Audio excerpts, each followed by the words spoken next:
दोस्तों का बहुत बहुत स्वागत है। दोस्तों, क्या आपके या आपके आसपास या आपके परिवार में या रिश्तेदार में कोई लकवे यानी पैरालिसिस से जूझ रहा है? क्या यह मुमकिन है कि लकवे को सिर्फ दवा नहीं बल्कि जड़ से भी ठीक किया जा सकता है? आज हम आपके लिए लाए हैं रिसर्च बेस्ड एक संपूर्ण समाधान। आधुनिक चिकित्सा, फिजियोथेरेपी और आयुर्वेद के अद्भुत अद्भुत दोस्तों संगम के साथ आज का जो वीडियो है इसमें इन्हीं चीज़ों पे बात करेंगे। यानी कि कुछ आयुर्वेदिक चिकित्सा, फिजियोथेरेपी और दोस्तों कुछ नेचुरल तरीके से इसे आप जड़ से ठीक कर सकते हैं। इसलिए इस वीडियो को अंत तक ज़रूर देखें, क्योंकि आखिर में हम आपको बताएंगे लकवे को जड़ से ठीक करने वाला आयुर्वेदिक प्रोटोकॉल, कौन सा प्रोटोकॉल हमें फॉलो करना है, कौन सी दवा कब लेना है, कितनी मात्रा में लेना है, इससे संबंधित सारी जानकारी शेयर करेंगे। उसके पहले हमें दोस्तों जानने की ये ज़रूरत है, आखिर लकवा है क्या चीज़? लकवा यानी पैरालिसिस एक ऐसी अवस्था होती है जिसमें शरीर के किसी हिस्से की मांसपेशियां काम करना बंद कर देती है। वहाँ तक ब्लड सर्कुलेशन नहीं पहुँच पाता है।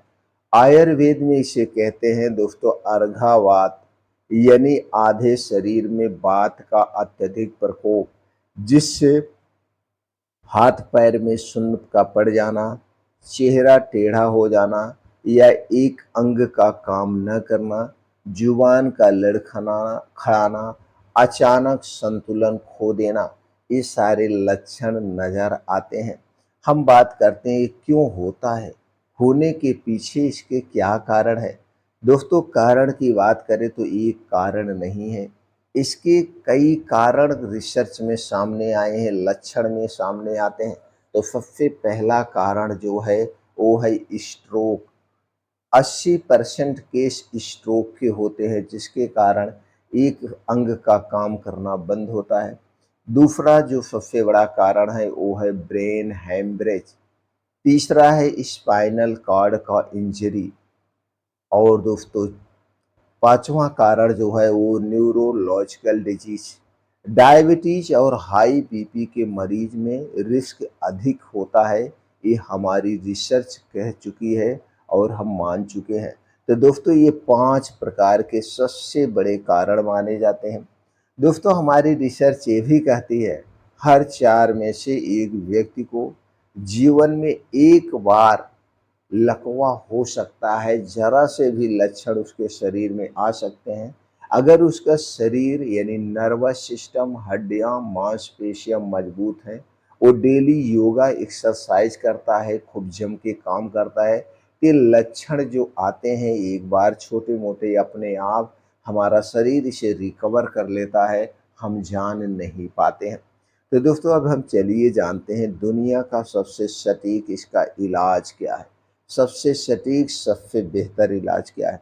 अगर हम स्ट्रोक की वजह से लकवा हुआ है, स्ट्रोक की वजह से अगर लकवा हुआ है, तो दोस्तों उसका सबसे एकदम सटीक इलाज है आरटीपीए, यानी अल्टाफेस। एक क्लॉट एक क्लॉट वास्टिंग इंजेक्शन है, जो अगर 3, 4, 5 घंटे के अंदर दे दिया जाए तो दोस्तों 40 से 50% मरीज पूरी तरह से ठीक हो सकते हैं।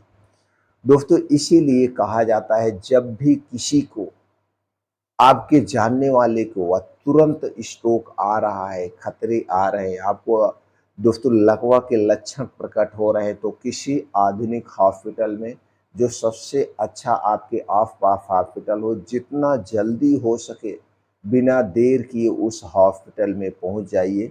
अगर ये इंजेक्शन दे दिया जाएगा तो दोस्तों पूर्ण रूप से पेशेंट ठीक हो जाता है।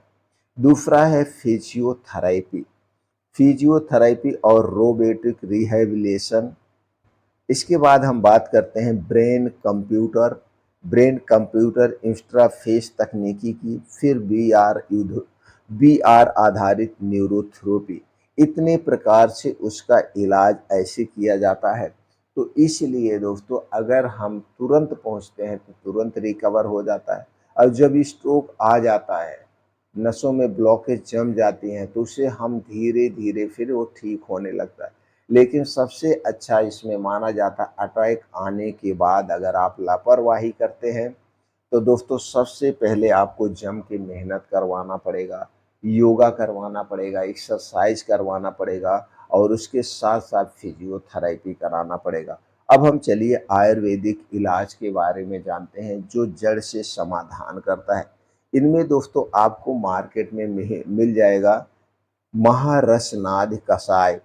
ये बात को शांत कर रसों की रचना को सुधारता है।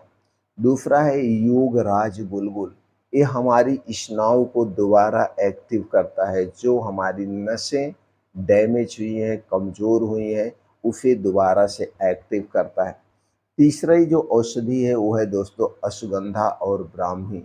अश्वगंधा और ब्राह्मी ब्रेन को ऊर्जा देकर संतुलन बनाए रखने में मदद करता है, संतुलित करता है। और अगली जो औषधि है महानारायण अभयंग, ये मांसपेशियों को शक्ति मजबूत करता है। दोस्तों इन प्रोटोकॉल से आप 3 से 6 महीने में 40 से 80% तक रिकवरी संभव हो सकती है। लेकिन इसके साथ-साथ आपको अपने जीवन शैली में कुछ बदलाव करना पड़ेगा। दोस्तों रिकवरी के लिए योगा और जीवन शैली बहुत ही ज़रूरी है, क्योंकि दवा के साथ-साथ मन और शरीर का संतुलन सबसे ज़्यादा प्रभावशाली होना चाहिए। इसके लिए आपको योगा और प्राणायाम का भी सहारा लेगा। अगर हम योगा की बात करें, तो दोस्तों प्राणायाम की बात करें, तो हमें सबसे पहले जो फ़ायदेमंद माना जाता है, जो ब्रेन तक ऑक्सीजन की सप्लाई करता है, इसे हमें कम से कम दिन भर में 1 घंटा करना चाहिए। जब भी हमें समय मिले, 15-20 मिनट लगातार करिए 2-3 बार दिन में। वो पहला है अनुलोम-विलोम। अनुलोम-विलोम करने से दोस्तों ब्रेन तक ऑक्सीजन की सप्लाई होती है, नसें एक्टिव होती हैं और हमारे शरीर में नसों में ब्लड फ्लो बढ़ता है, जिससे जो रक्त जमा हुआ उसे ठीक करने में मदद करता है। तो जब भी आपको समय मिले तो अनुलोम-विलोम ज़रूर करें। ये तो 2 टाइम तो आप फिक्स कर लीजिए, सुबह 15-20 मिनट और शाम को 15-20 मिनट, यानी आधा घंटा से 45 मिनट डेली अनुलोम-विलोम करना चाहिए। दूसरा है कपालभाति। ये कपालभाति करने से दोस्तों तंत्रिका जो है वो दोबारा से सही होने लगती है। इसलिए हमें कपालभाति ज़रूर करना चाहिए। तंत्रिका को, नसों को जागृत करने के लिए, नसों को एक्टिव करने के लिए। इसके अलावा आप वज्रासन कर सकते हैं, ताड़ासन कर सकते हैं, श्वासासन कर सकते हैं। ये सब संतुलन और शक्ति के लिए बहुत ज़रूरी है। अब हम आहार की बात करें, हमारा खाना कैसे होना चाहिए? हमारे खाने में 80% सजीव वस्तुएँ होनी चाहिए, हमें निर्जीव वस्तुओं का त्याग कर देना चाहिए। निर्जीव वस्तुओं की मतलब जो प्रोसीजर से बनाई जाती है, जो पकाई जाती है, उनमें से पोषकता नष्ट हो जाती है। तो हमें ज़्यादा से ज़्यादा कच्ची चीज़ें खानी चाहिए। कच्ची चीज़ों की बात करें तो हमारे खाने में सबसे ज़्यादा हरी साग-सब्जियाँ, ताज़े मौसमी फल, बीन्स को रात में भिगो के सुबह ले सकते हैं, ड्राई फ्रूट रात को भिगो के सुबह लीजिए, मोटे अनाज का सेवन करिए। मोटे अनाज की बात करें तो हमें सिर्फ़ गेहूँ और चावल पे नहीं डिपेंड रहना है। इसके स्थान पर कभी चने की, कभी बाजरे की, कभी ज्वार की, कभी मक्के की, कभी रागी की, इनकी रोटियाँ खाना चाहिए। इनमें भरपूर मात्रा में एंटीऑक्सीडेंट, कैल्शियम, पोटेशियम, प्रोटीन्स पाया जाता है। ये हमारा खाने की डाइट होना चाहिए। हमें क्या नहीं खाना है, ये भी जानना बहुत ज़रूरी है। हमें क्या नहीं खाना है? दोस्तों घर से बाहर की बनी हुई जितनी भी चीज़ें हैं, ए टू जेड कोई भी चीज़ आपको नहीं खाना। छोटी चीज़ की बात करें तो ब्रेड टोस्ट, नमकीन, बिस्किट से लेकर के बड़ी चीज़ की बात करें पिज़्ज़ा, बर्गर, मोमोज, कोई भी जंक फूड नहीं लेना है। समोसे, कचौड़ियाँ, कचौड़े, जलेबियाँ, मिठाइयाँ कुछ भी नहीं लेना है। सीधे तौर पे आप ये जानिए चीनी, मैदा, रिफ़ाइन में बनी हुई कोई भी चीज़ नहीं लेना है। कोल्ड ड्रिंक, सॉफ्ट ड्रिंक, ठंडा पेय पदार्थ हमें बिल्कुल नहीं लेना है। धूम्रपान, अल्कोहल का सेवन बिल्कुल नहीं करना है। कोई भी ठंडी चीज़ बिल्कुल नहीं लेना है, क्योंकि आप ठंडी चीज़ लेंगे तो वात दोष बढ़ेगा और बीमारी जड़ से नहीं ठीक होगी। हमेशा हमें गुनगुना नॉर्मल पानी पीना चाहिए। अगर आपके घर पे नल है तो नल का पानी पीजिए, नहीं तो हमेशा गुनगुना पानी का प्रयोग करिए। इस बात का आपको विशेष ध्यान देने की ज़रूरत है। अब हम दिनचर्या की बात करते हैं, ये सब हम खाएँगे कब? तो दोस्तों इसमें 9-15 का नियम अपनाना है। 9-15 का मतलब 9 घंटे खाना है, 15 घंटे की फास्टिंग रखना है। इसे कैसे आप फॉलो करेंगे? यानी शाम 6 बजे के पहले आपको खा लेना है, चाहे गर्मी हो, ठंडी हो, बारिश हो, कोई भी सीज़न हो। 6 बजे के पहले खा लेना है। 6 बजे के बाद खाने के नाम पे हमें कुछ नहीं खाना है। पीने के तौर सिर्फ़ पानी पी सकते हैं, दूध बिल्कुल नहीं लेना है, डेयरी प्रोडक्ट बिल्कुल नहीं लेना है। अब सुबह का खाना हमें सूर्य उदय के 2 घंटे के बाद ही खाना है। सूर्य उदय के 2 घंटे के बाद क्या खाना है ये भी जान लीजिए। सूर्य उदय के 2 घंटे के बाद यानी 9 बजे से 12 बजे के बीच में 1 प्लेट मौसमी सलाद, जो सब्जियां पाई जाती हो मौसम उसे लेना है। 1 प्लेट फल लेना है। प्लेट के वज़न की बात करें तो दोस्तों जितना आपका वज़न है, वज़न का 10 गुना और उसे ग्राम में कन्वर्ट कर दीजिए। मान लीजिए आपका वज़न 60 किलो है तो 600 ग्राम आपको फल चाहिए, 600 ग्राम मौसमी सब्जियों का सलाद चाहिए। अब इसे आप अपने हिसाब से मैनेज करके खा लीजिए, बस इतना ध्यान देना है। फल और सलाद खाने के बाद आपको डेढ़ 2 घंटे तक, 2.5 घंटे तक कुछ भी नहीं खाना-पीना है। इसे पूर्ण रूप से डाइजेस्ट हो जाने दीजिए। फिर 12 बजे से 1 बजे के बीच में आपके घर का बना हुआ खाना खाना है। आपके घर पे जो खाना बना है उसके अलावा कुछ भी नहीं खाना है। फिर सूर्य डूबने के पहले आप जो भी खाने की इच्छा हो आप खा सकते हैं, लेकिन सूर्य डूबने के बाद आपको कुछ नहीं खाना। तो आपने देखा, शाम को 6 बजे के पहले आपने खा लिया और सुबह 9 बजे के बाद, तो डेली आप 15 घंटे की जो ये फास्टिंग करते हैं, तो दोस्तों यही आपके शरीर को रिपेयर करेगा, यही आपके शरीर को जड़ से ठीक करेगा। इसलिए इस नियम को ज़रूर फॉलो करना। अगर आप इस नियम को नहीं फॉलो करेंगे तो ये पैरालिसिस यानी लकवा जड़ से नहीं ठीक होगा, कोई भी दवा पूर्ण रूप से काम नहीं करती है। इसीलिए लोग मानते हैं कि बीमारी जड़ से नहीं ठीक होती और ज़िंदगी भर दवा खाते रहते हैं।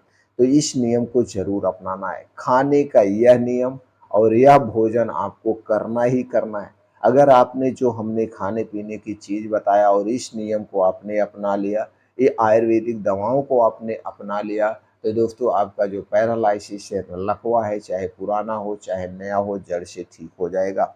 अब चलिए हम दोस्तों जानते हैं फुल आयुर्वेदिक प्रोटोकॉल, जिसमें प्रोटोकॉल की बात कर रहा था, तो उसमें दोस्तों ये है ब्राह्मी और अश्वगंधा महारसनाद क्वाद और महानारायण तेल से हमें मालिश करना है। डेली योगा, प्राणायाम, मेडिटेशन करना है। तो सुबह हम लेते हैं ब्राह्मी, आंवला और महारफनाद क्वाद। इसे सुबह के समय ले सकते हैं और तेल की मालिश कर सकते हैं।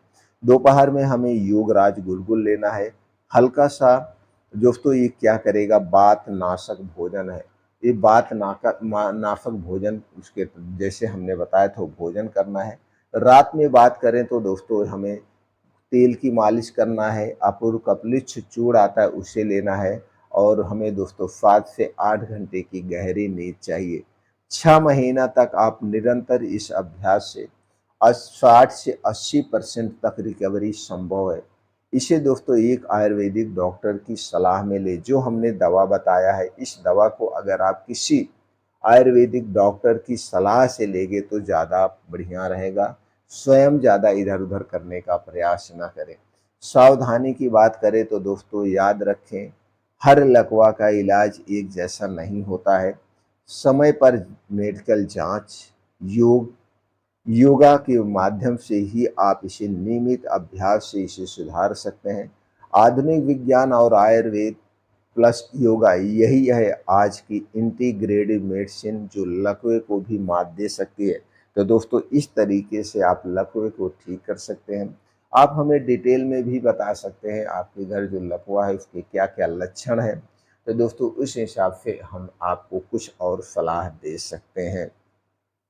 जानकारी से अगर आप संतुष्ट हैं तो ज़्यादा से ज़्यादा लोगों तक ज़रूर शेयर करें।